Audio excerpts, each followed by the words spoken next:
Hello everyone, my name is Kritika Soni and welcome back to my channel Knowledge Booster. आज हम लोग देखने जा रहे हैं अकाउंटिंग प्रिंसिपल्स क्या होते हैं। अकाउंटिंग प्रिंसिपल्स मतलब अकाउंट्स के सिद्धांतों की बात आज हम करेंगे। अकाउंट्स के सिद्धांत मींस अकाउंट्स में कुछ रूल्स, कुछ गाइडलाइंस, कुछ प्रिंसिपल्स गिवन है। ये प्रिंसिपल्स क्यों बनाए गए, क्यों अकाउंट्स को प्रिंसिपल्स की रिक्वायरमेंट हुई? क्या अकाउंट्स अपने आप में सफिशिएंट नहीं थे जो हमको प्रिंसिपल्स की रिक्वायरमेंट पड़ गई, जो हमको प्रिंसिपल्स की रिक्वायरमेंट पड़ गई, जो हमको प्रिंसिपल्स की नीड पड़ी? अब देखते हैं कि ऐसा क्यों हुआ। आइए देखते हैं। लेट्स सपोज हम एक बिजनेस की बात करते हैं, हम एक बिजनेस एंटिटी की बात करेंगे। इस बिजनेस एंटिटी में हुआ क्या? किसी भी बिजनेस एंटिटी में क्या होता है? रॉ मटेरियल का इनपुट होता है और फिनिश्ड गुड्स का आउटपुट होता है। फाइन। बिजनेस एंटिटी के इनसाइड एक प्रोसीजर चलता है जिस प्रोसेस को हम क्या बोलते हैं? मैन्युफैक्चरिंग या प्रोडक्शन। ओके। अब बिजनेस एंटिटी में सबसे इंपॉर्टेंट ऑनर होता है। अब ऑनर के पास बहुत सारे क्वेश्चंस थे। क्वेश्चन लाइक, सबसे पहला क्वेश्चन था ऑनर के पास कि कैसे वो स्टार्ट करे अपने अकाउंट्स को, कैसे वो रिकॉर्ड्स मेंटेन करे। ठीक है। अब ऑनर के पास ऑप्शंस आए। कुछ लोगों ने बोला कि रफ स्टेटमेंट्स प्रिपेयर कर लो और उनसे आप अपने अकाउंट्स प्रिपेयर कर लो। अनदर ऑप्शन आया कि जो रफ स्टेटमेंट हो उसको ड्यूली साइन करवा लो वेरियस पर्सन से, जिनसे भी आपको लगता है कि हम क्रॉस चेक करवा सकते हैं। नेक्स्ट आया कि हम journal accounts on the spot prepare कर लें। नेक्स्ट ऑप्शन आया कि हम लेजर्स बना लें। ठीक है, ये सब ऑप्शंस आए एंड सो ऑन, और भी आए बहुत सारे। अब ऑनर तो कंफ्यूज हो गया कि वो इनमें से क्या ऑप्ट करे। नेक्स्ट जो क्वेश्चन आया ऑनर के माइंड में वो ये था कि कितने टाइम तक वो इन रिकॉर्ड्स को संभाल के रखे, time period to carry records.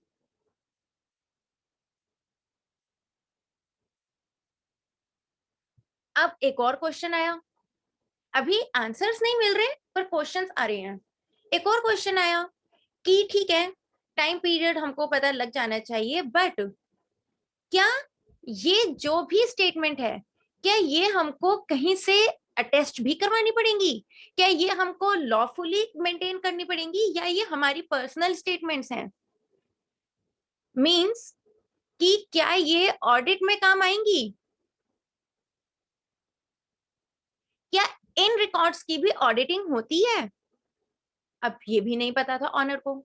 ऐसे ही सोन बहुत सारे क्वेश्चंस माइंड में आने लगे ऑनर के।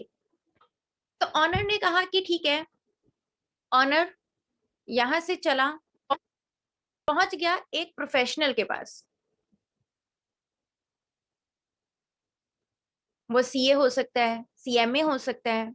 प्रोफेशनल के पास पहुंचा तो प्रोफेशनल ने बहुत इजीली ऑनर के सारे डाउट्स क्लियर किए और बोला कि फॉलो अकाउंटिंग प्रिंसिपल्स।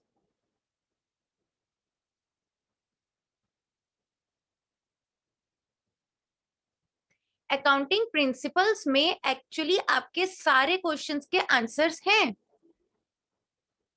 अब ऑनर ने कहा अच्छा, अकाउंटिंग प्रिंसिपल्स, चलो पढ़ते हैं। तो देखते हैं अकाउंटिंग प्रिंसिपल्स क्या हैं। अकाउंटिंग प्रिंसिपल्स का मेन जो एक मोटिव है वो है अकाउंट्स बनाने का पैटर्न बताना। अकाउंट्स तो हम सबको पता है, first of all journal, journal से लेजर, लेजर से trial balance, and trial balance से फाइनेंशियल स्टेटमेंट्स, जिसमें क्या क्या होते हैं, जिसमें इन्वॉल्व होते हैं आपके trading account,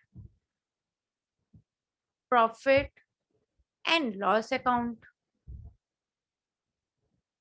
balance sheet, and then आप अपनी रेशियो एनालिसिस करते हैं,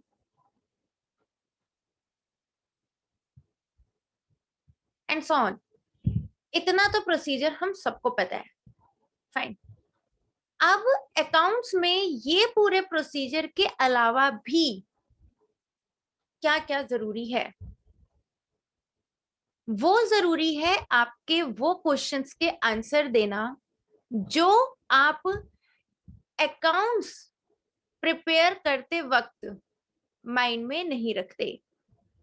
वो क्वेश्चंस हैं ऑडिट, किन अकाउंट्स की या किन स्टेटमेंट्स की ऑडिट होनी चाहिए और किन की नहीं, बैलेंसिंग, ऑनर की एसेट और ऑनर की लाइबिलिटी कहां तक सीमित है, कहां तक वो लाइबिलिटी के लिए, कहां तक अपने बिजनेस की लाइबिलिटी के लिए ऑनर रिस्पॉन्सिबल है, और कितनी एसेट्स का वो ऑनर है। अगर ऑनर अपनी पर्सनल एसेट्स बोल दे सारी एसेट्स को, तो बिजनेस की एसेट्स कौन सी हैं, मींस बिजनेस और ऑनर में क्या रिलेशनशिप होना चाहिए एक्चुअली, एक ये भी क्वेश्चन बनता है। अब एक और क्वेश्चन बनता है कि जितने भी रिकॉर्ड्स हैं वो तो हर साल बनेंगे। अब हर साल जब रिकॉर्ड्स प्रिपेयर होंगे तो हमको वो कितने टाइम तक मेंटेन करने हैं, टाइम पीरियड टू मेंटेन, कब तक हमको इन रिकॉर्ड्स को मेंटेन करना है, ये भी एक क्वेश्चन है। बहुत सारे क्वेश्चंस हैं जिनके आंसर्स हमारे पास नहीं होते जब हम अकाउंट्स प्रिपेयर करते हैं। तो हमको सारे क्वेश्चंस के आंसर्स लेने के लिए अकाउंटिंग प्रिंसिपल्स के पास जाना पड़ता है, जो आंसर्स हमको अकाउंट्स प्रिपेयर करते वक्त नहीं बताए जाते, जिनके आंसर्स हमारे पास जर्नल प्रिपेयर करते वक्त नहीं होते, लेजर्स प्रिपेयर करते वक्त नहीं होते, इवन फाइनेंशियल स्टेटमेंट्स तक प्रिपेयर करने तक हमारे पास नहीं होते। अब उन क्वेश्चंस के आंसर्स अपने बिजनेस को स्मूथली रन करने के लिए, लॉफुली रन करने के लिए हमको अकाउंटिंग प्रिंसिपल्स को फॉलो करना ही पड़ता है, क्योंकि लॉफुली प्रिंसिपल्स को फॉलो करते हैं। रूल्स या गाइडलाइंस आपको सजेशंस देते हैं कि आप ऐसा कर लो, आपको और ज्यादा स्मूथली लगेगा, आपका प्रोसीजर और स्मूथ हो जाएगा, आप ऐसा कर लो, ठीक है, that is guidelines. Rules means कि ठीक है आपने ऐसा कर लिया तो ओके, नहीं किया तो थोड़ी बहुत पेनल्टी या थोड़ा बहुत आपके ऊपर ऑब्लिगेशंस लगेंगे, बट आपको वो रूल्स फॉलो करने पड़ेंगे। रूल्स आपके गाइडलाइन से 1-2 नंबर ऊपर होते हैं, पर रूल्स के ऊपर प्रिंसिपल्स आते हैं। प्रिंसिपल्स कहते हैं कि भाई रूल्स तो ठीक है आप फॉलो नहीं भी करोगे, थोड़ी बहुत ऑब्लिगेशंस लगाएंगे, माफ कर देंगे, but accounting principles means principles, ये तो आपको फॉलो करने ही पड़ेंगे। और अकाउंट्स ही क्यों, ऑडिट में अपने प्रिंसिपल्स होते हैं, कॉस्ट में अपने प्रिंसिपल्स होते हैं, अकाउंट्स में अपने प्रिंसिपल होते हैं, मींस हर एक एंटिटी, हर एक डिपार्टमेंट, हर एक मेन स्ट्रीम में कुछ लॉफुली प्रिंसिपल्स गिवन होते हैं, जो लीगली आपके प्रिंसिपल्स होते हैं, वो लॉ की तरफ से आपको गिवन होते हैं, जो आपको फॉलो करने ही पड़ते हैं if you want to run a business. तो वो क्या है, वो देखते हैं। सबसे पहला प्रिंसिपल कंजर्वेटिज्म प्रिंसिपल। ये क्या होता है? It is the general concept of recognizing expenses and liabilities as soon as possible when there is uncertainty about the outcome, but the recognized revenues and assets when they are assured of being received। यहां पर क्या कहना चाह रहा है ये conservatism principal? Simple सी बात explain हो रही है यहाँ पर कि हमको अपने एक्सपेंसेस और लाइबिलिटीज को as soon as possible, means expenses और लाइबिलिटीज को हमें जितनी जल्दी हो सके उतनी जल्दी रिकॉग्नाइज करना चाहिए, बिकॉज वहां से लाइबिलिटीज की तरफ से हमारे पास बाद में आउटकम आए ना आए। मीन्स फॉर एग्जाम्पल, जैसे क्रेडिटर्स, हमको पैसे किसी के देने हैं, अब जब हमको किसी और के पैसे देने हैं तो हमको वो रिकॉर्ड करना पड़ेगा। मीन्स हम अपनी लाइबिलिटीज को इग्नोर नहीं कर सकते। सो हम जब लाइबिलिटीज की बात करते हैं तो हमें हमेशा ये माइंड में रखना पड़ता है कि लाइबिलिटीज को हम इग्नोर नहीं कर सकते, क्योंकि ये वो लाइबिलिटीज हैं। मीन्स लाइबिलिटीज का मतलब क्या है? ये वो एक्सपेंसेस हैं या वो हमारे ऊपर एक जिम्मेदारी है कि हमको अपने बिजनेस की अर्निंग, अपने बिजनेस के प्रॉफिट, अपने बिजनेस की रिवेन्यूज को कम करके इन लाइबिलिटीज को पेमेंट करनी है। मीन्स हम पर्सनली लायबल हो सकते हैं, मीन्स हमारा बिजनेस पर्सनली लायबल होगा किनके लिए? अपनी लाइबिलिटीज के लिए। बिजनेस की बात करी गई है यहाँ पे, बिजनेस लायबल होगा किसके लिए? अपनी बिजनेस से रिलेटेड लाइबिलिटीज के लिए। सो हमें इनको सबसे पहले रिकॉग्नाइज करना है, सबसे पहले माइंड में हमको एसेट्स एंड लाइबिलिटीज को रखना है। लेकिन रिवेन्यूज और एसेट्स को हम सिर्फ तब ही रिकॉग्नाइज करें जब हम वो रिसीव कर लें। This is called conservatism principle. Next principle पे चलते हैं, कंसिस्टेंसी प्रिंसिपल या कंसिस्टेंसी कंसेप्ट कह लो। होते कंसेप्ट हैं, प्रिंसिपल्स इसलिए कह देते हैं क्योंकि ये हमारे लॉफुली एप्लीकेबल होते हैं कंसेप्ट्स, इसलिए हम इनको कभी प्रिंसिपल कहते हैं, कभी कंसेप्ट कहते हैं, होता तो कंसेप्ट ही है। सो कंसिस्टेंसी क्या है? It means that accounting methods once adopted must be applied consistently in future. This means what? एक ऐसा अकाउंटिंग मेथड आपको अपने बिजनेस में ऑप्ट करना पड़ेगा जिसे आप चेंज नहीं कर सकते बार बार। Consistency means what? एक कंसिस्टेंसी मीन्स एक स्थिरता आपके अकाउंट्स में होनी चाहिए। मीन्स एक रिजिड प्रोसीजर होना चाहिए आपके अकाउंट्स में। मीन्स आपने जो भी मेथड या जो भी आपने मेथड कह लो, जो भी कंसेप्ट कह लो, जो भी वे कह लो, किसी भी तरीके को जब आप एक बार अडॉप्ट कर लेते हैं, आप नेचर कह लो। कंसिस्टेंसी मीन्स आप कोई भी method, concept, nature, way of accounting, वो आपकी सेम कंसिस्टेंट होनी चाहिए, स्थिर होनी चाहिए। मीन्स आप उसको बार बार चेंज नहीं कर सकते।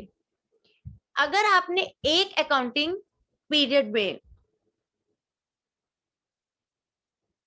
अकाउंटिंग पीरियड 1 में आपने जो भी मेथड ऑप्ट किया है, वही मेथड आपको आने वाले हर अकाउंटिंग ईयर में फॉलो करना पड़ेगा।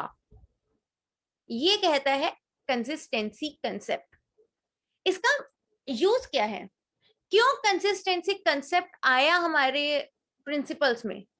बिकॉज अगर ये नहीं होता तो हमारे हर साल के अकाउंट्स अलग अलग तरीके से मेंटेन होते, और जब हर साल के अकाउंट्स अलग अलग तरीके से मेंटेन होते तो एक सबसे बड़ी प्रॉब्लम होती कि हम अपने अकाउंट्स को, अपने इस साल के अकाउंट्स को पिछले साल के अकाउंट से कंपेयर नहीं कर पाते। हमको ये कभी पता लगता ही नहीं कि हम इस साल ज्यादा प्रॉफिट में है या हम पिछले साल ज्यादा प्रॉफिट में थे, क्योंकि हमारा बेस ही सेम नहीं होता। पिछले साल हमने कोई और मेथड यूज किया होता है, इस साल हमने कोई और मेथड यूज किया होता है, पिछली बार उस वाले मेथड से मे बी हमको प्रॉफिट ज्यादा रिकॉग्नाइज हो जाता और इस बार वाले मेथड से हमको थोड़ा सा वेरिएंस आ गया, कम हो गया।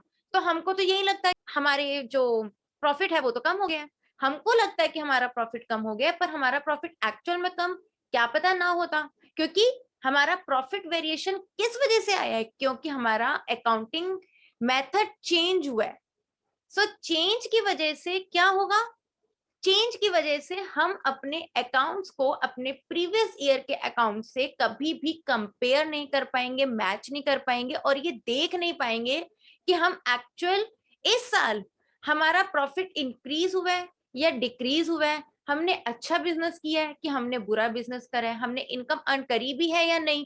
क्या पता हम इस साल पिछले साल के कंपैरेटिवली कम प्रॉफिट में हो, पर हमको मेथड चेंज करने की वजह से हमको ऐसा लग रहा हो कि हमने प्रॉफिट अच्छा अर्न कर लिया है।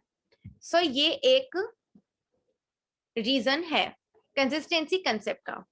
The consistency principle states that once you decide on an accounting method or principle to use in your business, you need to stick with and follow this method throughout your accounting periods. Fine. Means जब आप एक बार कोई भी accounting principle को opt करते हो तो आपको उसी मेथड पे स्टिक होना पड़ेगा for the all future accounting periods. Fine, इसकी रेलिवेंस आपको मैंने बता दी कि अगर हम कंसिस्टेंट नहीं रहेंगे तो फर्स्ट ऑफ ऑल एक रीजन मैंने आपको बता दिया कि हम अपने प्रीवियस ईयर के अकाउंट्स से अपने इस साल के अकाउंट्स को कंपेयर नहीं कर पाएंगे। सेकंड चीज जो सबसे ज्यादा इंपॉर्टेंट है वो है कि हम ऑडिट नहीं कर पाएंगे ठीक से, हम अपने अकाउंट्स का ऑडिट ही ठीक से नहीं कर पाएंगे। ऑडिट मीन्स हम चेक नहीं कर पाएंगे ठीक से, हमको ये नहीं पता लग पाएगा कि हम इस साल कौन कौन से ऐसे वेरिएंसेस हैं जिनको हम रिकॉग्नाइज नहीं कर पाए जस्ट बिकॉज कि हमने प्रीवियस ईयर के मेथड्स को कंटिन्यू नहीं किया। Fine, next concept historical cost concept.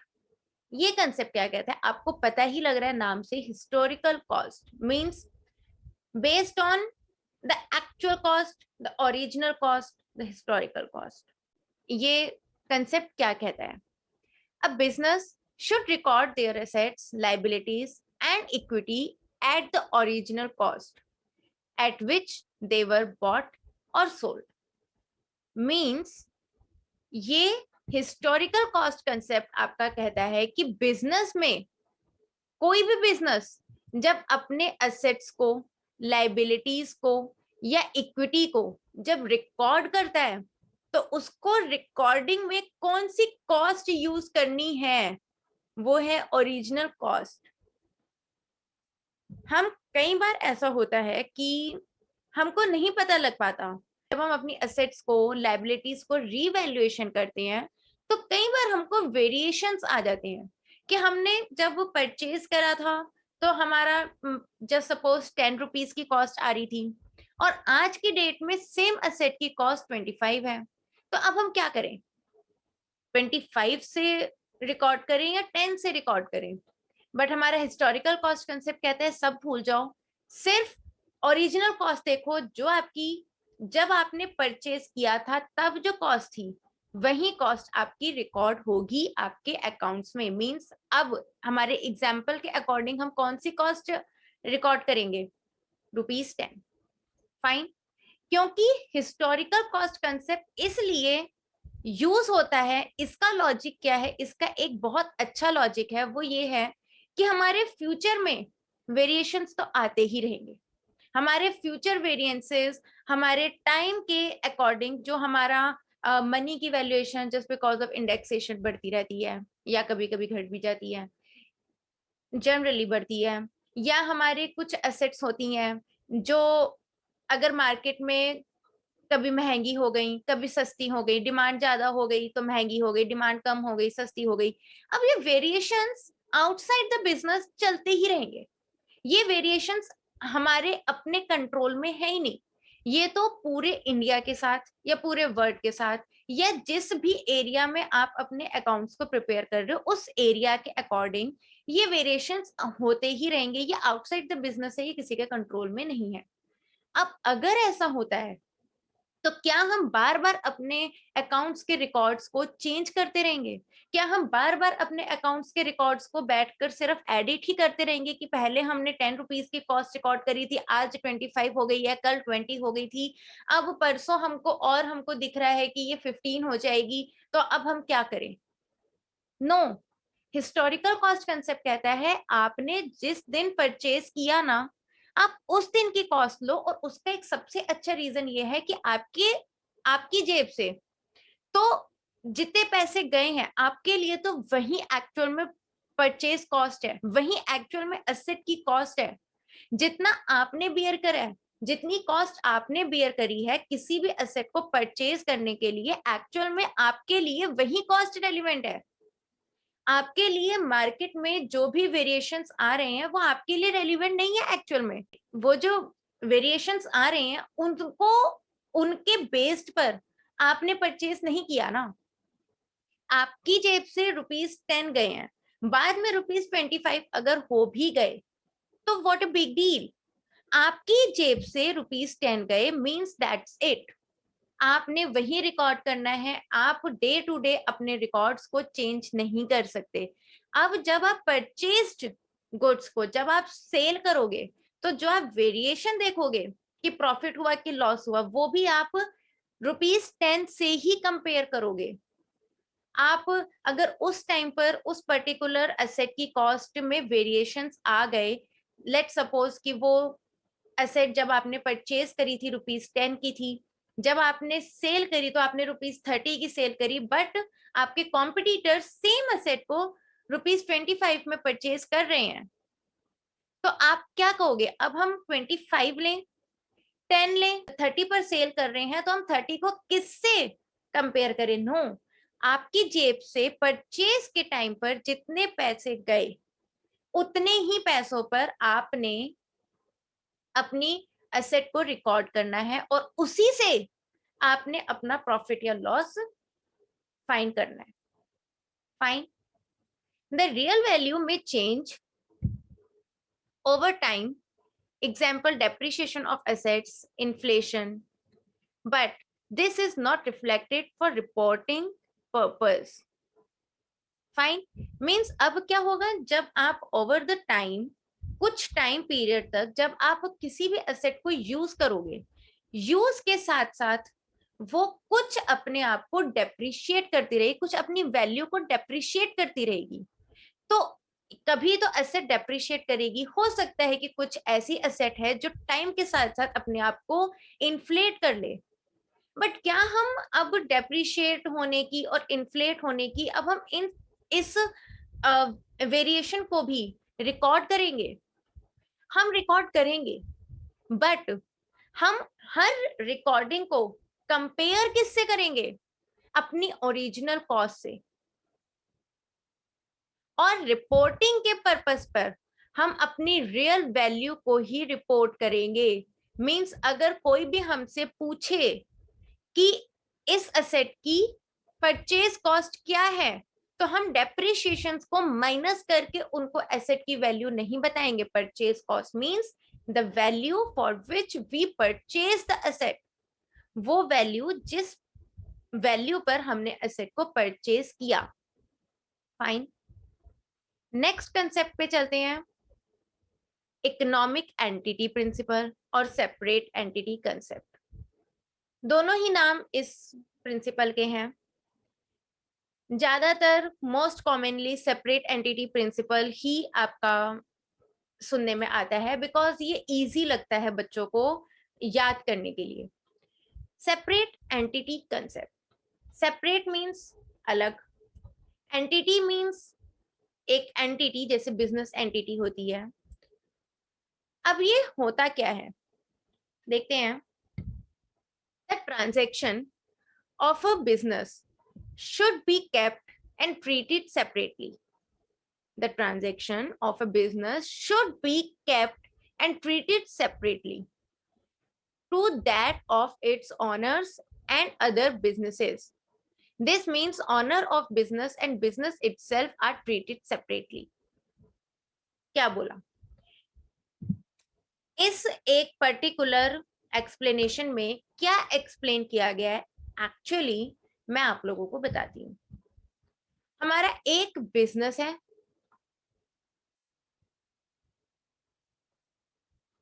और इस बिजनेस को चलाता कौन है? ओनर। फाइन।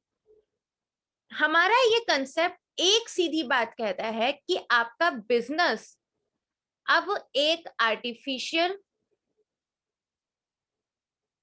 पर्सन के अकॉर्डिंग एक्ट करेगा, जिसे रन तो आप करोगे बट उसकी एसेट्स, उसकी लाइबिलिटीज उसकी खुद की होंगी, आपकी नहीं।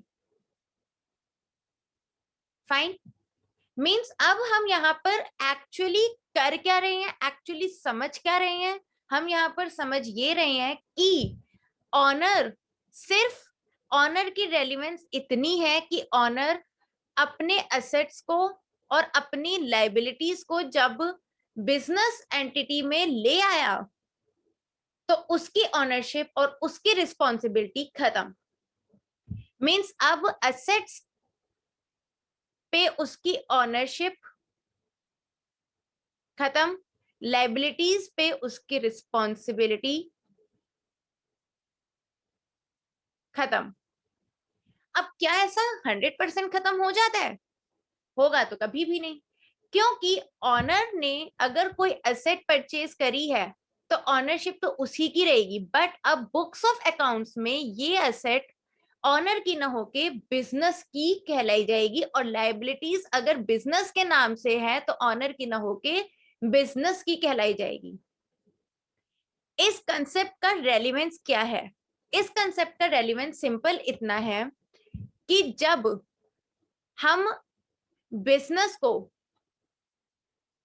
बंद करेंगे, मींस परमानेंट डिस्क्लोजर कर देंगे अपने बिजनेस का, उस वक्त जितनी भी एसेट्स होंगी और जितनी भी लाइबिलिटीज होंगी उसका क्या किया जाएगा? तो उसका क्या किया जाएगा? लाइबिलिटीज को एसेट्स में से रियलाइज कर दिया जाएगा। मींस अब लाइबिलिटीज की पेमेंट करने के लिए एसेट्स को बेचा जाएगा, और अगर इन केस लाइबिलिटीज ज्यादा हैं, एसेट्स कम हैं, तो ऑनर पर्सनली लाइबल नहीं होगा। कुछ केसेस में होता है, वो लॉफुल अलग चीजें हैं, बट कंसेप्ट के अकॉर्डिंग यही है। वो आपके सेपरेट एंटिटी कंसेप्ट की कुछ एक्सेप्शंस होती हैं, उन एक्सेप्शंस की हम यहाँ पे बात नहीं कर रहे हैं, हम सिंपल इसका मीनिंग देख रहे हैं कि एक्चुअल में तो यही होता है, जनरली यही होता है। अब बच्चे कहते हैं कि ऐसे तो हम करते रहेंगे, ये तो हम बहुत इजीली हम बिजनेस स्टार्ट करें, भाई ये तो बिजनेस का है, उसमें थोड़ी सी एसेट्स डालें और लाइबिलिटीज लें, बहुत सारे लोन्स लें, लोन्स लेते रहें लेते रहें लेते रहें, और फिर बिजनेस बंद कर दें और फिर कहें कि अब तो हमारी लोन्स को पे करने की लाइबिलिटी खत्म, वो तो बिजनेस की थी, बिजनेस बंद हो गया। नो, आप ऐसा नहीं कर सकते, क्योंकि जो लोग आपको लोन दे रहे हैं वो भी आपकी एसेट्स की वैल्यू देखकर ही लोन देते हैं। तभी हमेशा जब भी आप लोग अपने बिजनेस के नाम से लोन लेते हो तो हमेशा आपकी बैलेंस शीट देखी जाती है, और बैलेंस शीट में आपकी एसेट्स एंड लाइबिलिटीज दोनों होती हैं, और इसको देखकर ही, इसको रिवैल्यूएट करके ही, इसको वेरीफाई करके ही कोई आपको लोन प्रोवाइड करता है। फाइन। तो ये इतना भी ज्यादा इजी नहीं है, बट अगर इन केस ऐसा होता है तो ऑनर खुद से लायबल नहीं होता। एंड सेकंड, इस कंसेप्ट की जो मेन रेलिवेंस है वो ये है कि अब आगे की जितने भी प्रोजेक्ट्स होंगे, जितने भी कॉन्ट्रैक्ट्स होंगे, उनमें नाम ऑनर का नहीं आता, बिजनेस का आता है। फाइन। मीन्स अब मैं अपने नाम से कोई भी कॉन्ट्रैक्ट नहीं ले सकती। अब अगर मुझे कॉन्ट्रैक्ट लेना है अपने बिजनेस के बिहाफ पे, तो वो मैं नहीं ले रही। अब मैं अपने बिजनेस के बिहाफ पे कॉन्ट्रैक्ट्स नहीं ले रही, अब मेरा बिजनेस खुद अपने नाम से कॉन्ट्रैक्ट ले रहा है, बस मैं दिलवा रही हूँ। मैं ऑनर हूं, इसलिए मैं एक आर्टिफिशियल पर्सन से काम करवा रही हूँ, उसी के नाम से, उसी के रेलिवेंस पे, सिंपल वर्ड्स में। फाइन। इसीलिए यहां पर लिखा हुआ है this means owner of business and business itself are treated separately. ये दोनों अलग अलग तरीके से ट्रीट करे जाएंगे। Fine. Next principle, full disclosure principle. Full disclosure principle अपने आप में नाम ही आपको मीनिंग की एक हिंट तो प्रोवाइड कर रहा है। देखते हैं इसमें क्या है। Any important information that may impact the reader's understanding of a business's financial statements should be disclosed or included alongside to the statement. This means all material information or methods of accounting etc. should be disclosed. Means full disclosure principle कहता है कि आप अपने accounts की पूरी information जो important हो, material means what, important information आपकी डिस्क्लोज्ड होनी ही चाहिए। मीन्स ऐसा ना हो कोई इंफॉर्मेशन आपकी अकाउंट्स के पर्पस पे डिस्क्लोज होनी चाहिए थी पर आपने डिस्क्लोज नहीं की, तो ये आप नहीं कर सकते। आपको सारी इंफॉर्मेशन जितनी भी डिस्क्लोज करना आपके अकाउंटिंग पर्पस के लिए, आपके बिजनेस के लिए, आपके फाइनेंशियल स्टेटमेंट से रिलेटेड आपको डिस्क्लोज करने जरूरी है, वो आपको डिस्क्लोज करने ही पड़ेंगे। फाइन। मींस इस प्रिंसिपल की रेलिवेंस क्या है? इस प्रिंसिपल की रेलिवेंस है कि आप कोई भी अपने इंपॉर्टेंट इंफॉर्मेशन को आप हाइड नहीं कर सकते। अगर आपने कोई भी ऐसी इंफॉर्मेशन जो आपको डिस्क्लोज करनी चाहिए थी अपनी फाइनेंशियल स्टेटमेंट्स को प्रिपेयर करते वक्त और आपने नहीं की, तो आपके ऊपर कुछ लॉफुल ऑब्लिगेशंस लग सकती हैं। व्हाई? बिकॉज वो वाली इंफॉर्मेशन मटेरियल थी, वो वाली इंफॉर्मेशन जरूरी थी आपके फाइनेंशियल स्टेटमेंट्स के अकॉर्डिंग। तो आपके बिजनेस से रिलेटेड जो भी आपके फाइनेंशियल स्टेटमेंट्स में यूज होने वाली इंफॉर्मेशंस हैं वो आपके लिए इंपॉर्टेंट है। फाइनेंशियल स्टेटमेंट्स तक पहुंचने के लिए जो भी आप अपने अकाउंट्स प्रिपेयर करते हो, फॉर एग्जांपल आप जर्नल्स प्रिपेयर करते हो, आप लेजर्स प्रिपेयर करते हो, आप ट्रायल बैलेंस प्रिपेयर करते हो, अगर उनमें भी कोई इंफॉर्मेशन मिसिंग है, दैट मीन्स कि आपके फाइनेंशियल स्टेटमेंट्स में वो इंफॉर्मेशन नहीं प्रोवाइड हुई, तो वो भी गलत है। मीन्स आपको अपने पूरे जो इंपॉर्टेंट आपके मटेरियल इंफॉर्मेशंस हैं, आपके फाइनेंशियल स्टेटमेंट से रिलेटेड आपको डिस्क्लोज करनी पड़ेगी। इसकी रेलिवेंस क्या? इसकी रेलिवेंस मेनली ऑडिटिंग पर्पस पे है। बहुत इंपॉर्टेंट पॉइंट है ये, बहुत इंपॉर्टेंट प्रिंसिपल है ये, क्योंकि ऑडिट में एक्चुअली यही प्रिंसिपल की सबसे ज्यादा यूज होते हैं। अगर आपने डिस्क्लोजर ही पूरा नहीं किया तो हम ऑडिट क्या करेंगे? Being a CA, being a CMA, CA accounts की ऑडिट करते हैं, CMS cost and management accountants आपके कॉस्ट की ऑडिट करते हैं, बट अगर आप इंफॉर्मेशन ही पूरी प्रोवाइड नहीं कर रहे तो अकाउंट्स को हम कैसे करेंगे, उसको हम ऑडिट कैसे करेंगे, हम उसको चेक कैसे करेंगे?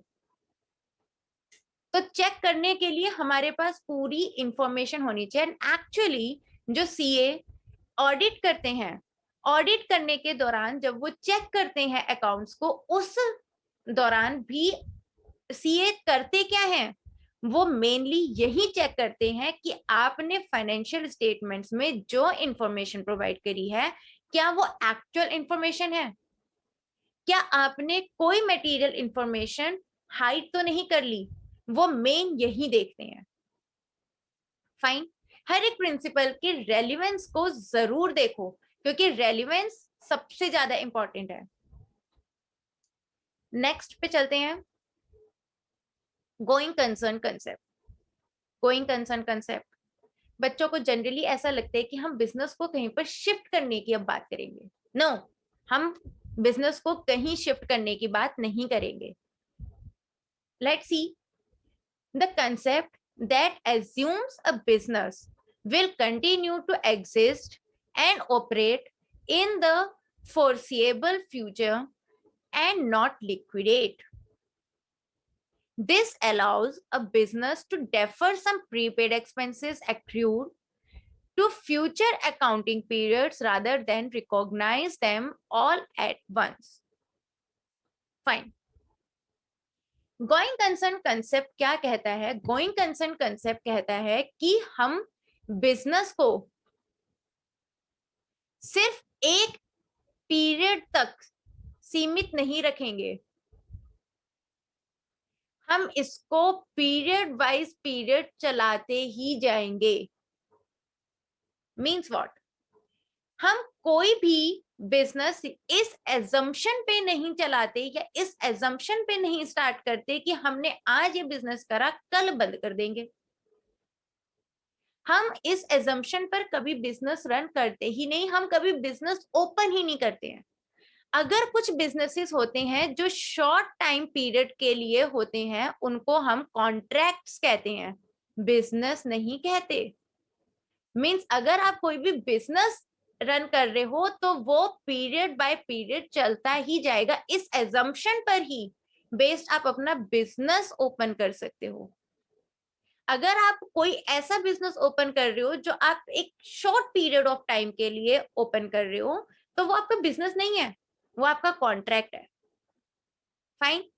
अब शॉर्ट पीरियड ऑफ टाइम के लिए हम अपना बिजनेस नहीं रन करते, हम इस एजम्पशन पे चलते हैं कि हमारा बिजनेस टाइम बाय टाइम या हमारे accounting year after accounting year हमारा चलता ही जाएगा ये बिजनेस। इससे क्या होगा? इससे हमारा बिजनेस स्मूथली रन होगा और वो जरूरी है। बिजनेस को स्मूथली रन करना बहुत जरूरी है और बिजनेस स्मूथली रन तभी करेगा जब हम इस एजम्पशन पर होंगे कि हमारा बिजनेस गोइंग कंसर्न बेसिस पे चलता है। फाइन। नेक्स्ट पे आते हैं, matching principal. Next concept is matching principal. Matching principle means kind of comparison. Okay. Matching principal नाम से ही हमको समझ में आता है कुछ दो चीजों में कंपैरिजन होगा, उनमें कुछ मैच होगा और हम उसकी बात कर रहे हैं। ठीक है। The concept that each revenue recorded should be matched and recorded with all the related expenses at the same time. Specifically, in accrual accounting, the matching principle states that for every debit, there should be a credit and vice versa. Vice versa means for every credit, there should be a debit. Fine. Matching principle.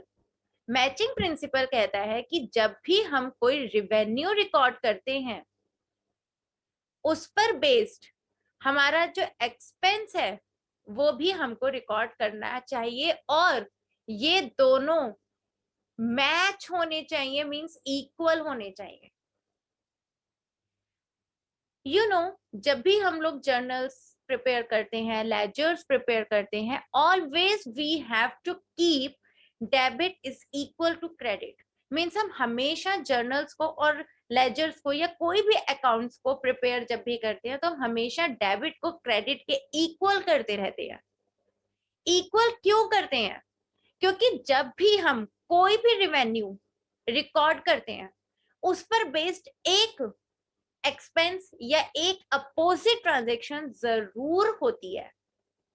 Purchase में देख लो, आप कोई भी material, कोई भी asset जब भी आप परचेज करते हो, रॉ मटेरियल आप परचेज कर रहे हो, आप एसेट परचेज कर रहे हो, आप कुछ भी परचेज कर रहे हो, परचेज आपने किया, कुछ ऐड हुआ एसेट्स में, बट अपोजिट आपके पास से कैश गया। मींस जैसे आपकी एसेट्स आपकी इंक्रीज हुई, आपका कैश डिक्रीज हुआ या आपके डेटर्स बन गए, डेटर्स इंक्रीज हो गए।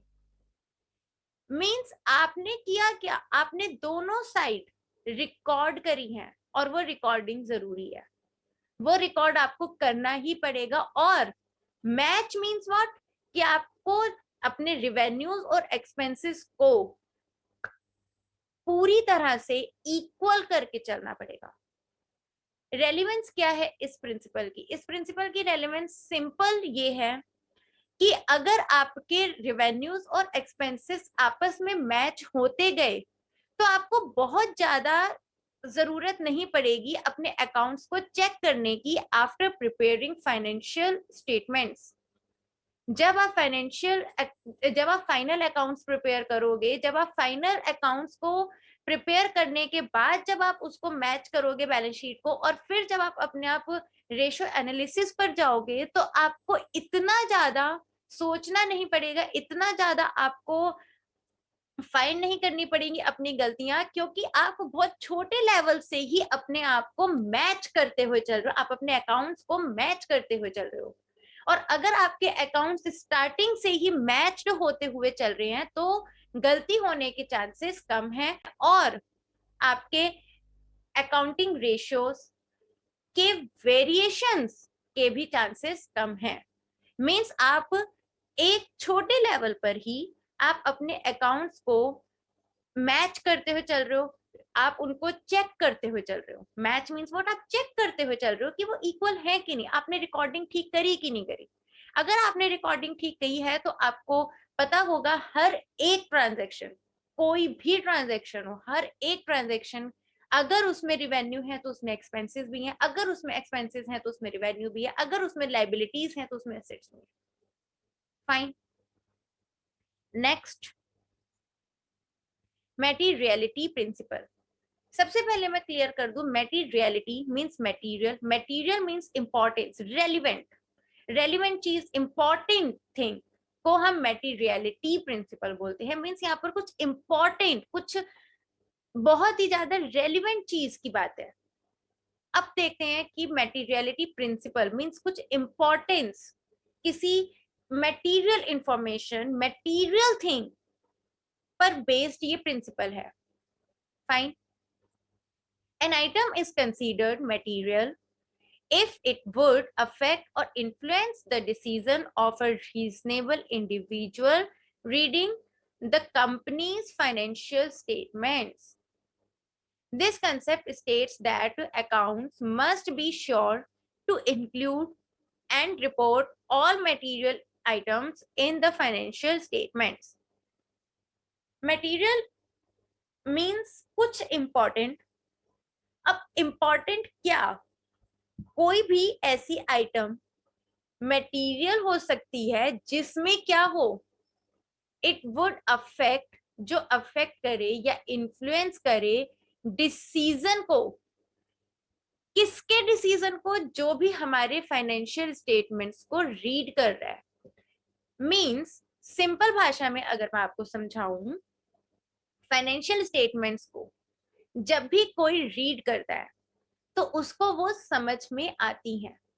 अब रीड करते वक्त हर एक जो ऑनर होगा या एक जो टॉप लेवल मैनेजमेंट या मैनेजमेंट लेवल के जितने भी लोग होंगे, वो हमेशा क्या फाइंड करेंगे? वो हमेशा फाइनेंशियल स्टेटमेंट्स को रीड करते वक्त डिसीजंस लेंगे।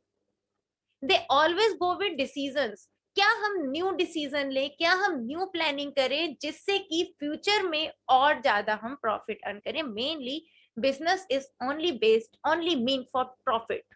हमको प्रॉफिट ही अपना इंक्रीज करना होता है मेनली। बट उस प्रॉफिट को इंक्रीज करने के लिए हम प्लानिंग्स करते रहते हैं, डिसीजंस लेते रहते हैं, टाइम बाय टाइम अपने आप को थोड़ा बहुत चेंज करते रहते हैं। तो मटेरियल क्या है?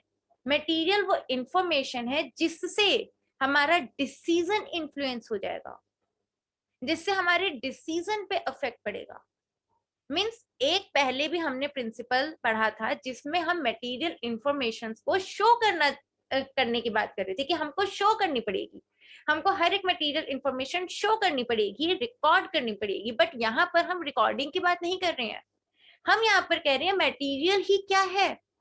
मटेरियल हर वो इंफॉर्मेशन है, हर वो टर्म है, हर वो आइटम है जो हमारी फाइनेंशियल स्टेटमेंट्स में इंक्लूड होती है, किस वजह से, जिसके इंक्लूड होने से हमारे डिसीजन पे अफेक्ट आ जाए।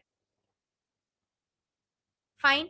मींस जब भी ऑनर या जब भी कोई पर्सन हमारे कंपनी के फाइनेंशियल स्टेटमेंट्स को रीड करेगा तो उसका जो डिसीजन या प्लानिंग लेने का जो एक वे ऑफ थिंकिंग है, उस वे ऑफ थिंकिंग में वो इंफॉर्मेशंस, जितनी भी इंफॉर्मेशंस इंक्लूड होती हैं, वो सारी इंफॉर्मेशंस हमारी मटेरियल होती हैं। This concept states that accounts must be sure to include and report। Means ऐसे अकाउंट्स हमको प्रिपेयर करने चाहिए जिसमें क्या जरूर हो, इंक्लूड और रिपोर्ट क्या किया हो, all material items in the financial statements. Means एक अकाउंटेंट को हमेशा ये सोचना चाहिए कि उसको सारी मटेरियल आइटम्स को इंक्लूड और रिपोर्ट कर देना चाहिए। फाइन। इसकी रेलिवेंस क्या है? मटेरियलिटी प्रिंसिपल की रेलिवेंस क्या है? इसकी रेलिवेंस डायरेक्टली मैनेजमेंट डिपार्टमेंट के लिए और ऑडिटिंग डिपार्टमेंट के लिए ही है। अकाउंट्स डिपार्टमेंट, अकाउंटेंट के लिए क्या है इस प्रिंसिपल की रेलिवेंस? कि उसे प्रिपेयर ही ऐसे करने हैं अकाउंट्स कि जितनी भी इंफॉर्मेशन मैनेजमेंट लेवल के मैनेजर्स को, ऑनर्स को, सीईओज को, जितने भी इंफॉर्मेशन उनको अकाउंट्स, अपने फाइनेंशियल स्टेटमेंट्स को, अकाउंट्स को रीड करते वक्त नेसेसरी हो, वो सब उनको मिल जाए। इस तरीके से अकाउंटेंट को अकाउंट्स प्रिपेयर करने चाहिए। बट डिसीजन लेते वक्त जितने भी आइटम्स मटेरियल होती हैं, उन सारे आइटम्स को शो करना काम है अकाउंटेंट का, और उनसे अपने डिसीजंस लेना काम है मैनेजमेंट लेवल का। मींस अगर सारी इंफॉर्मेशन हमारी फाइनेंशियल स्टेटमेंट्स में ही इंक्लूडेड होंगी तो हमको डिसीजन लेने में बहुत इजी होगा और हम बहुत जल्दी ले लेंगे without so much time consuming. Means अब हम अपनी मटेरियल इंफॉर्मेशन को कलेक्ट करने के लिए हमको टाइम नहीं ज्यादा डिवोट करना पड़ेगा, क्योंकि हमको वो सारी इंफॉर्मेशन फाइनेंशियल अकाउंट्स में ही, फाइनेंशियल स्टेटमेंट्स में ही मिल जाएगी। फाइन। रेलिवेंस भी समझ में आ गई। Next, monetary unit principle. Business should only record transactions that can be expressed in terms of a stable unit of currency. Stable unit of currency. It means only those transactions recorded which can be expressed or realized in terms of money only. Monetary unit principle means what? Monetary what? Monetary means related to money. Money आपकी income है, आपके expenses हैं, आपकी कोई भी transaction है, it should be converted in money. आपको rupees में किसी भी ट्रांजैक्शन को उसके मॉनेटरी टर्म्स में उस ट्रांजैक्शन को रिकॉर्ड करना पड़ता है। मींस आपके लिए एक्चुअल में हर एक ट्रांजैक्शन की मेन यूनिट क्या है? उसकी मॉनेटरी यूनिट। आप कोई भी ट्रांजैक्शन को आप अपने अकाउंट्स में, अपने बिजनेस अकाउंट्स में इंक्लूड सिर्फ कैसे कर सकते हो, उसके मॉनेटरी यूनिट बेस पर। सो हर एक ट्रांजैक्शन एक्सप्रेस होनी चाहिए in stable unit. Stable unit means अगर आप रुपीस में कर रहे हैं तो सारी ट्रांजैक्शंस को रुपीस में ही रिकॉर्ड करो। आप डॉलर्स में कर रहे हैं, सारी अपनी जितनी भी ट्रांजैक्शंस है उनको आप डॉलर में ही कन्वर्ट करके रिकॉर्ड करो। It means only those transactions recorded which can be expressed or realized in terms of money only. Means आपको सिर्फ मनी से रिलेटेड ट्रांजेक्शन्स को ही आपको अकाउंट्स में रिकॉर्ड करना चाहिए। मीन्स आप only and only quantity based transactions को ही रिकॉर्ड करते हो, और आप इग्नोर क्या कर देते हो, क्वालिटी बेस्ड को आप इग्नोर कर देते हो। क्वालिटी मीन्स आपने एसेट परचेज की which cost this much, but वो एसेट अच्छी थी कि बुरी थी, वो वाली एसेट खराब थी कि ठीक थी, ये सारे कमेंट्स आपके बिजनेस में अकाउंट से रिलेटेड नहीं है। आपके बिजनेस में किसी और टर्म में पक्का रिलेटेड है, बट अकाउंट्स में रिलेटेड नहीं है। अच्छी थी कि नहीं थी, ये तो आपको परचेज करने से पहले देखना था। अब आपने परचेज कर ली, मीन्स आपने परचेज कर ली, मीन्स आपके पास से कैश चला गया या आपके डेटर्स इंक्रीज हो गए, फ्यूचर में कैश जाएगा, जो भी है कैश ने जाना ही जाना है, कैश चला गया और एसेट आपके बिजनेस में आ गई। यहां तक बात अकाउंट्स की टर्म्स में खत्म। इसके आगे क्वालिटी बेस्ड क्या है, वो अकाउंट्स के रेलिवेंस से, अकाउंट्स की मटेरियलिटी के कंसेप्ट से बाहर है। सो अकाउंट सिर्फ किस पर बेस्ड है, मनी पे। मनी से रिलेटेड जितनी भी ट्रांजेक्शन्स हैं बिजनेस के लिए वो रेलिवेंट है, अकाउंटिंग पर्पस पे वो आपको शो करनी ही पड़ेंगी। फाइन। इस कंसेप्ट का रेलिवेंस क्या है, इस कंसेप्ट का रेलिवेंस है हर एक ऐसी ट्रांजैक्शन जिस ट्रांजैक्शन को आपको रिकॉर्ड करने से मनी से रिलेटेड, मनी के इनपुट या मनी के आउटपुट की जानकारी मिले, सिर्फ वही ट्रांजैक्शंस को आप अपने आप अकाउंट्स में शो करते हो। पर हम बाकी क्यों नहीं शो करते, इस प्रिंसिपल की रेलिवेंस क्या है। अगर आप बाकी भी शो करोगे तो आप अकाउंट्स को समझ ही नहीं पाओगे। अगर आप एसेट को परचेज करने के टाइम पर ये कह दो कि एसेट हमने परचेज की थी, एक काइंड ऑफ मशीनरी, मशीनरी हमने मान लो आपने परचेज करी, अब आप उसके आगे कमेंट्स लिख रहे हो अकाउंट्स में मशीनरी बहुत बड़ी थी, इंस्टॉल करने में बहुत प्रॉब्लम आई थी, एक पेज था जो कसा ही नहीं जा रहा था, उस नट को हमने बहुत ज्यादा कोशिश की, ड्रिल किया, देन वो फिक्स हुआ, फिर उसके बाद हमने 2 दिन तक उसके बाद हमने काम नहीं किया उस मशीन पर, हमारे पहले वाली मशीन चल रही थी, फिर जब वाली मशीन हमारी हटी। ये सारी चीजें क्या आपको लगता है अकाउंट्स के पर्पस के लिए कहीं से भी रेलिवेंट है? नो। आपने मशीनरी परचेज की, आपने उसको, आपने उसमें इंस्टॉलेशन कॉस्ट इतनी दी और वो इंस्टॉल हो गई और आपने इस दिन से उस मशीन पर आपने काम करना शुरू किया, तो उस मशीन से जितना आउटपुट आया वो आपका मेन जो है, यहीं तक की ट्रांजैक्शंस आपकी रिकॉर्डेड होती हैं और यहीं तक की ट्रांजैक्शंस आपकी रेलिवेंट भी होती हैं अकाउंटिंग पर्पस पे।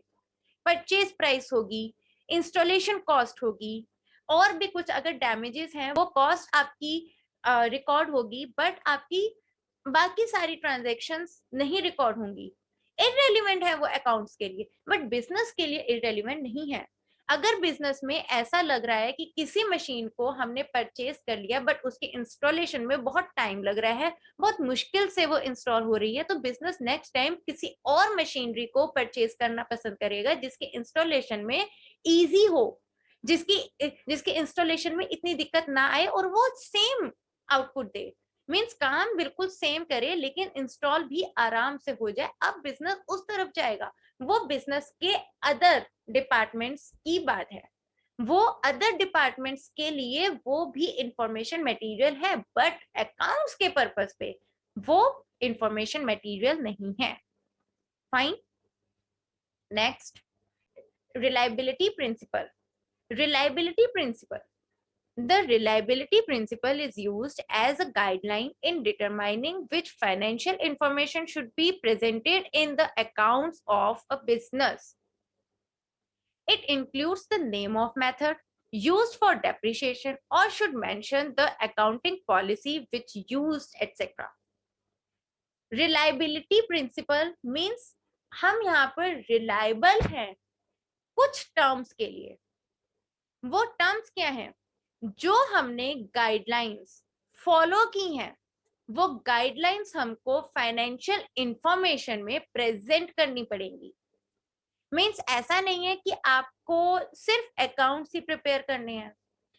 फॉर एग्जाम्पल, आपने अकाउंट्स प्रिपेयर करे, आपने डेप्रिसिएशन अकाउंट बना दिया, आपने डेप्रिसिएशन कैलकुलेट करके दिखा दिया पूरा एंड तक, और आपने ये बताया ही नहीं कि आपने इस डेप्रिसिएशन के अकाउंट में एक्चुअली कौन सा मेथड यूज किया था. तो क्या कोई भी पर्सन जो उस फाइनेंशियल अकाउंट, जो आपकी फाइनेंशियल स्टेटमेंट्स को रीड कर रहा है, क्या वो ये समझ पाएगा कि ये डेप्रिसिएशन कैसे आपने, किस बेस पर आपने रिकॉर्ड किया है? नो. तो आपको बताना पड़ेगा कि आपने डेप्रिसिएशन कैलकुलेट करते वक्त कौन सा मेथड यूज किया था.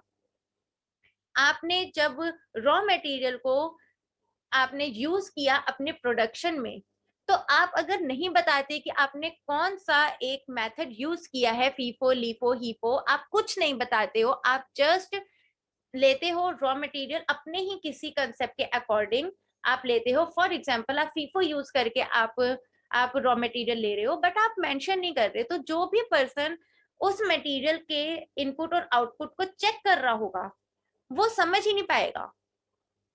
तो सारी इंफॉर्मेशंस को इजीली अंडरस्टैंड होने के लिए हमको बताना पड़ेगा हमने कौन कौन सी गाइडलाइंस को फॉलो किया है. गाइडलाइंस होती हैं ये. डेप्रिसिएशन का method is guideline. FIFO, LIFO, HIFO, ये सारी इंफॉर्मेशंस भी आपकी गाइडलाइंस हैं. आपके अकाउंट्स में बहुत सारी गाइडलाइंस हैं. गाइडलाइंस को आपके ऊपर होता है कि आप उन गाइडलाइंस में से कौन से वाली एक गाइडलाइन को आप सेलेक्ट कर रहे हैं. पर वो आपको एक बार अगर आपने सेलेक्ट कर ली, तो वो आपको लॉन्ग टर्म तक, मींस अपने फुल फ्यूचर में आपको वही गाइडलाइन एक्सेप्ट करनी पड़ेगी और वही गाइडलाइन फॉलो करनी पड़ेगी. बट वो गाइडलाइन आपको चूज करनी पड़ती है, और सबसे इंपॉर्टेंट बात, वो गाइडलाइन आपको मेंशन भी करनी पड़ती है अपनी फाइनेंशियल इंफॉर्मेशंस में कि हमने ये वाली गाइडलाइंस यूज करी हैं अकाउंट्स प्रिपेयर करते वक्त. फाइन. इस कंसेप्ट की रेलिवेंस क्या है? इस कंसेप्ट की रेलिवेंस सिंपल सी है कि किसी को भी आपके अकाउंट्स रीड करने में इजी होता है अगर आप उसको सारी अपनी गाइडलाइन से रिलेटेड इंफॉर्मेशन, फाइनेंशियल इंफॉर्मेशन में ही प्रेजेंट कर दो. क्वेश्चंस नहीं आएंगे, कंफ्यूजन्स नहीं आएंगी, इजीली हमको समझ में आ जाएगा आपने कैसे, कहां पर, किस कंसेप्ट को फॉलो किया है. Fine. Next, revenue recognition principle. Revenue recognition principle. Okay. Companies should record their revenues when it is recognized. Revenue should be recognized as in the same time period when it was accrued rather than when it was received. Revenue से related हमको informations कब record करनी चाहिए, ये principal हमें बताता है. ये प्रिंसिपल कहता क्या है? रेवेन्यू रिकॉग्नाइज जब हो जाए तभी आप उसको रिकॉर्ड कर दो. अब रेवेन्यू रिकॉग्नाइज कब होगा? मींस रेवेन्यू रिकॉग्नाइज हो रहा है, इसका मतलब क्या है? रेवेन्यू ड्यू हो रहा है. जब रेवेन्यू ड्यू हो जाए, मींस जब आपको पता लग जाए कि अब आपकी ये इनकम, ये रेवेन्यू आपको मिल जाना चाहिए, आपकी अपनी जो भी ऑब्लिगेशंस थी आपने पूरी कर दी, अब आपको ये पर्टिकुलर रेवेन्यू, ये पर्टिकुलर इनकम आपकी हो जानी चाहिए. तो ड्यू हो गई, आपको मिलना ड्यू हो गया, मीन्स आप अपने ड्यू बेसिस पर ही रिकॉर्डिंग कर दो। मीन्स अब आप रिसीव होने का वेट मत करो। आप अपने, जब आपको पता लग गया कि अब आपका टाइम आ गया है कि आपको एक पर्टिकुलर अमाउंट मिल जाना चाहिए, तो आप उसको रिकॉर्ड कर दो, रादर टू वेट कि जब आपको वो मिलेगा तब आप रिकॉर्ड करोगे। नो, ड्यू हो गया, रिकॉर्ड। या फिर रिसीव हो जाए, मींस आपको ड्यू होना था फ्यूचर के किसी डेट पर, बट वो आपको पहले ही रिसीव हो गया, तो ठीक है, आप वेट नहीं कर रहे रिसीव होने का, आपको टाइम से पहले रिसीव हो गया है, तो आप रिसीव पर आप कर दो, क्योंकि अब जैसे ही आपको रिसीव हुआ आपको पता लग गया कि हाँ ये रेवेन्यू तब मिलना चाहिए था, बट इसकी डेट तब थी, तब तो मिलना चाहिए ही था, पर आज मिल गया, मीन्स हमको पता लग गया कि हाँ ये रेवेन्यू मिलना चाहिए था, मिल गया। फाइन। मीन्स यहाँ पर सिंपल सी टर्म क्या है, ड्यू और रिसीव, whichever is earlier।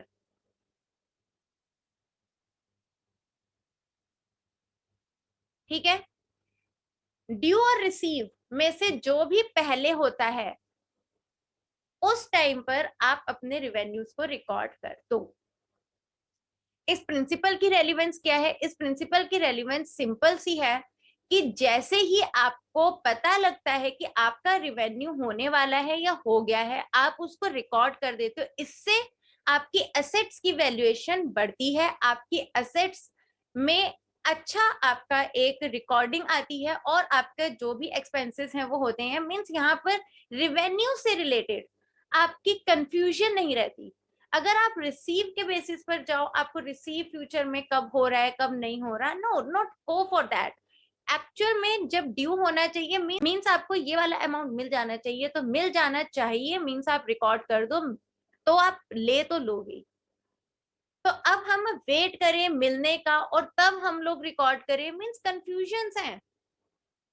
आपको उसको रिकॉर्ड कर देना है कि भाई ड्यू हो गया है, अब तो मिल ही जाना चाहिए। इससे क्या है, ऐसा भी हो सकता है कि कुछ अमाउंट जो हमारा ड्यू हो गया हो और रिसीव ना हुआ हो, अगर हमने रिकॉर्ड नहीं किया तो हम भूल सकते हैं, वी कैन फॉरगेट कि हमको कौन सा अमाउंट था जो हमको मिलना चाहिए था, अभी नहीं मिला। इतना बड़ा बिजनेस होता है, इतनी सारी ट्रांजेक्शन होती हैं, हम भूल सकते हैं। बट अगर हमने रिकॉर्ड कर लिया है ड्यू बेसिस पर, तो पक्की बात है हमको पता लग गया कि ये अमाउंट हमारा ड्यू था, हमको मिल जाना चाहिए था, हम तुरंत जाएंगे, जाके बात करेंगे कि हमको रिसीव हो। Fine. Next, time period principle. Time period principle क्या कहता है? थोड़ा सा आपको हिंट तो प्रिंसिपल के नाम से ही पता लग रहा है, फिर भी पढ़ते हैं। A business should report their financial statements, income statement or balance sheet appropriate to a specific time period। means आप जब भी फाइनेंशियल स्टेटमेंट्स प्रिपेयर करते हो, तो हमेशा, मीन्स हमेशा ही हमेशा आप एक काम करते हो, वो होता है पीरियड वाइज। मीन्स आप हमेशा एक पीरियड को माइंड में रखकर ही फाइनेंशियल स्टेटमेंट्स को प्रिपेयर करते हो। कभी भी आप ऐसा नहीं करते कि आपने कुछ ट्रांजैक्शंस इस पीरियड के अकॉर्डिंग आपने रिपोर्ट कर दी, कुछ आपने प्रीवियस ईयर के अकॉर्डिंग रिपोर्ट कर दी, कुछ आपने नेक्स्ट ईयर, कुछ आपने नेक्स्ट नेक्स्ट, और कुछ आपने 5 इयर्स के बाद जो ट्रांजेक्शन्स होने वाली थी वो भी आपने इसी साल में आपने कर दी। नो, आप इतना ज्यादा मैसी मैसी नहीं करते हैं। एक पीरियड की फाइनेंशियल स्टेटमेंट्स हमेशा सेपरेट बनती हैं फ्रॉम द अनदर पीरियड। किसी भी और फाइनेंशियल स्टेटमेंट्स जो दूसरे पीरियड की है, उससे हमारे करंट पीरियड की फाइनेंशियल स्टेटमेंट्स हमेशा सेपरेट बनेंगी, उसी में मर्ज नहीं होंगी। मींस हर पीरियड की अपनी अलग फाइनेंशियल स्टेटमेंट्स होती हैं। सिंपल शब्दों में एक लाइन है, हर पीरियड की एक अपनी पर्सनल फाइनेंशियल स्टेटमेंट्स होती हैं। इनकम स्टेटमेंट्स कह लो, बैलेंस शीट्स कह लो, या पूरा accounts, financial statements, not only final accounts, the whole financial statements should be prepare for a particular period, means period wise. ठीक है, रेलेवेंस क्या है इस प्रिंसिपल की, ताकि हमको एक पीरियड की सारी इंफॉर्मेशन, सारी फाइनेंशियल स्टेटमेंट्स एक पीरियड में ही पता लगे, मीन्स एक पीरियड की फाइनेंशियल स्टेटमेंट उठाते उस पीरियड से रिलेटेड सारी ट्रांजैक्शंस हमको पता लग जाए। हमको मैसी ना हो कि हम सोच रहे हैं कि ये वाले डेटर्स इस वाले पीरियड के थे और इसी वाले पीरियड की स्टेटमेंट में ये वाले डेटर्स है जो नेक्स्ट पीरियड से जो रिलेटेड थे, हमको इन्हें इग्नोर करना है।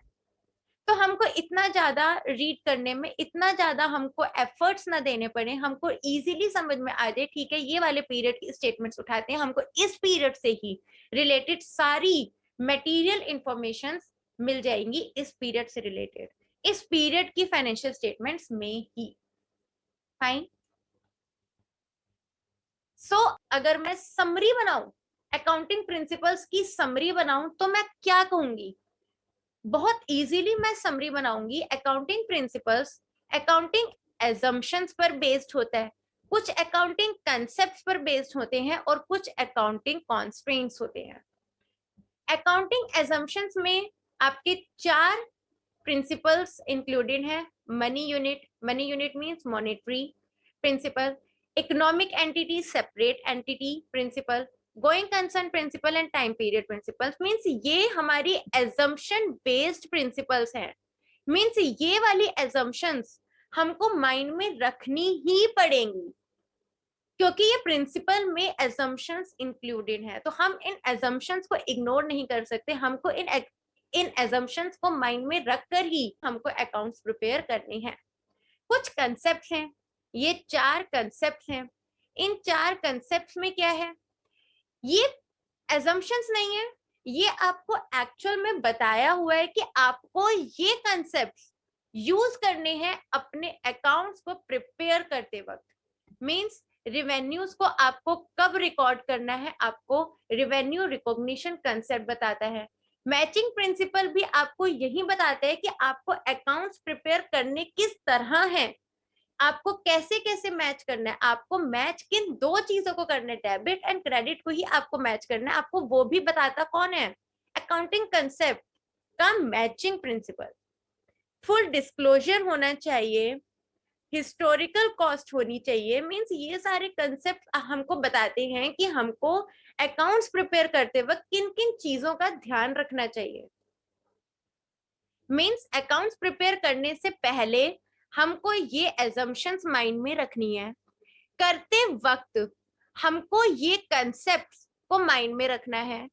और जब हम अकाउंटिंग कॉन्स्ट्रेंट्स पर आते हैं, जिनमें 5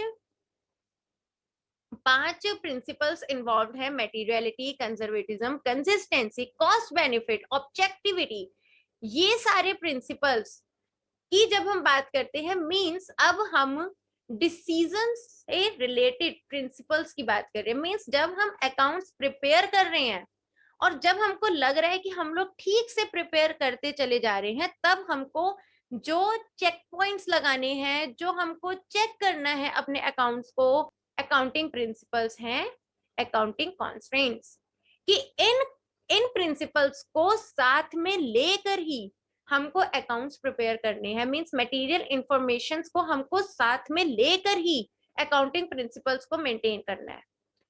फाइन। समरी अकाउंटिंग प्रिंसिपल्स की हमारी हो गई।